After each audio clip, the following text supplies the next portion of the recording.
Tonight, a huge black plume of smoke can be seen across parts of the valley as a massive brush fire burns in East Buckeye of the 85 near Baseline Road. Welcome to 12 News at 7. I'm Chase Golightly. That fire started at around 1 o'clock this afternoon, and it has quickly grown. Let's head out now to 12 News journalist Tiani Jadaling, who's live in Buckeye. And Tiani, you actually just spoke with fire officials getting the latest details. What are they saying now about this fire?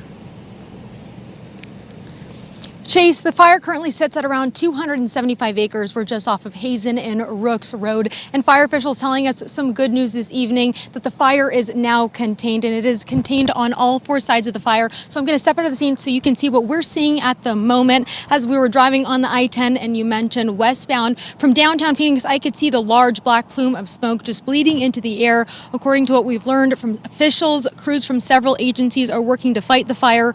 Arizona DPS is working with the Buckeye Police Department to close northbound State Route 85. A Kemar photographer is using his drone, and we can see a line of cars heading northbound just sitting there, possibly because that road is already or still closed down rather. And officials say once that road will remain shut down and are advising drivers to seek alternate routes through the rest of the night. We do know that there's a Buckeye Equestrian and Events Center nearby, and according to their last social media post, they have not been evacuated. There are some other residential homes just in front of us as well. They've also not been evacuated, but those nearby are being asked to shelter in place, and the public is strongly advised to avoid the area. We did speak to some Valley residents who came here for their own preventative measures.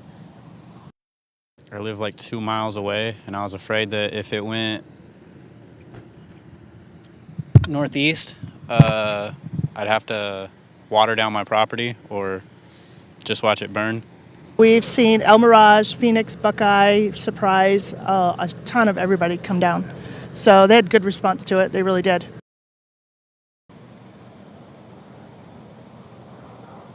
Now, when we first heard about that fire, it was just 6 acres. Again, officials telling us that it has grown significantly within the past 2 hours. And from our vantage point, you can't really see any active smoke, maybe a little bit of flames coming from the right side of the fire or from my vantage point at the very moment. Again, good news that all four areas of the fire have been contained, and Buckeye Fire says they're going to continue working with other agencies to contain the fire and to make sure everybody in the surrounding areas are safe as well. That'll do it for me in Buckeye. I'm Tiani Jadaling, 12 News.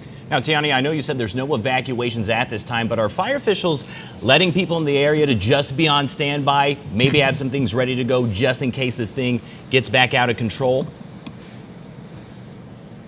Now, we did just speak with the battalion chief, and he didn't mention anything of that resort just yet. He did mention that they are in communication with neighbors nearby and an equestrian center, as I mentioned, but nothing had been set in stone, and I know that if something did change, that they would let them know as soon as possible. Gotcha. Tiani, thank you so much.